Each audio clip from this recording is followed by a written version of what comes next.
I mean, you all know that guy as well. He's just be in the corner like, I might be smaller, but I'm twice the man. Shut up, Connor, right? Just be quiet, right? Good, man. How you guys doing? You good? Lovely, lovely. Before we get into it, have we got any traffic wardens in? Yeah, of course not. They're out collecting souls for Satan, aren't they? I hate traffic wardens. I think they're the worst people in the world.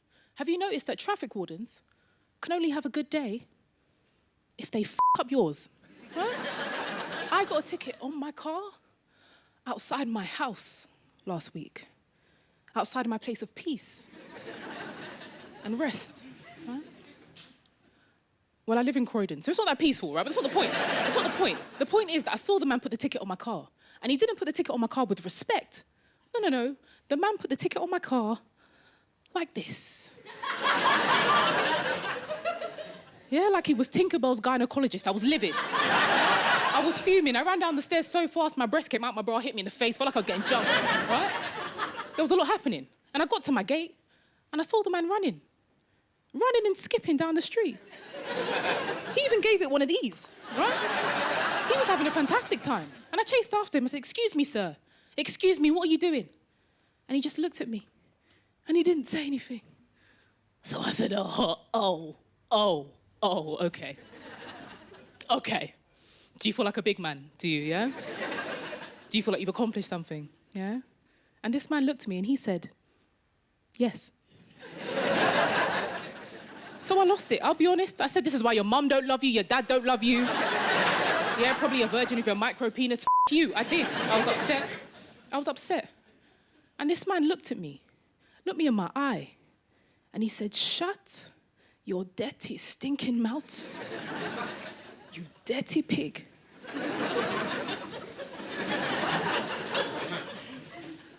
And he was English, so I have no idea where the accent came from. Honestly, completely took me aback, completely threw me. As you can see, I'm dealing with it very, very well. I've been stressed, man. Things have been stressing me out recently. Dating's been stressing me out. Because I've realised that I'm not picky, but there are just certain categories of men that I just can't date anymore, right? Like, I've done it once, can't do it again. For example, short men. And it always gets a bit of a mixed reaction. That's okay, there's always a couple leprechauns in the audience. They get a bit upset sometimes. I mean, you all know that guy as well. He's just be in the corner like, I might be smaller, but I'm twice the man. Shut up, Connor, right? Just be quiet, right? But please understand that I'm not body shaming. I promise you, I'm not. I'm speaking from experience. I've dated short men before. I have. I dated this one guy. He was 5'4", but his spirit was 6 foot, right? His spirit was tall. I loved my little Rumpelstiltskin. I did. Do you know what I mean? But then the little man syndrome started to kick in. Yeah. And you know it's coming. It's inevitable, man. It's like a ticking time bomb. And I just started to notice it in small little things that he would do. So, for example, any time we used to get into an argument, he used to go on his tiptoes, right? He was trying to assert some dominance over me. Just for all the lads in the room, just to let you know, yeah, nothing dries up a vagina more than this right here. It was ridiculous, man. One time he pushed up his wrists when he was speaking to me like he was about to take off. I was like, excuse me, British Airways, can we calm the down? Can we chill out? Just chill out, man. And he got really upset with me for saying that, but it was fine, because I cooked for him that night. I put him in his high chair. We actually really loved his time. It was really sweet, man. But as I said, I've been stressed. My family have been stressing me, specifically my grandma. My grandma is a very dramatic woman, but in the weirdest way, she's also like the most supportive person in my life. Because even when I told my grandma that I was a comedian, I promise you, she genuinely just thought I was a professional clown, right? But she was so happy for me. She was so excited. She was like, you get to wear the big red shoes? I was like...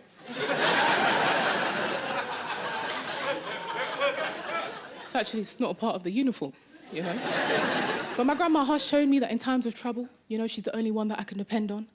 And I learned that a couple months ago when I got robbed, Usually people do care at that point. Thank you, that one person. People tend to show empathy. I'm going to do it again. I'll cue it up. You guys remember next time. Because I got robbed a couple months ago.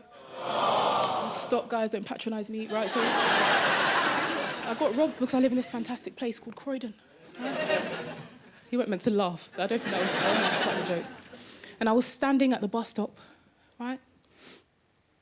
And this absolute right, just zoomed past me, took my phone out of my hand, and he was gone. Right? And it happened so quickly, I didn't even realise what happened until my AirPods went doo-doo. I said, yeah. Yeah, he's gone, right? And when I went home and I told my family, I realised that one half of them were absolutely useless. Because when I told my auntie what happened, she said, but why didn't you just say no? And I need you to understand that it took absolutely everything in me not to kick this woman down the stairs, right? But when I told my grandma what happened, my grandma jumped up. Mind you, my grandma is 86 years old, partially deaf, almost completely blind. As in, I can walk into her room and pretend to be her thoughts, right? That's the kind of vibe that... I told my grandma, right? My grandma grabbed her walker, she swung it in the air, she said, me, I gotta kill him! I was like, whoa, top girl, calm down, man. And then honestly, I was like, Gran, we're Christian, we don't deal with violence, you know? And she was like, well, sometimes you have to just close your Bible, you know? But you lot have been absolutely amazing, man. I've been Kyrah Gray, thanks for sharing.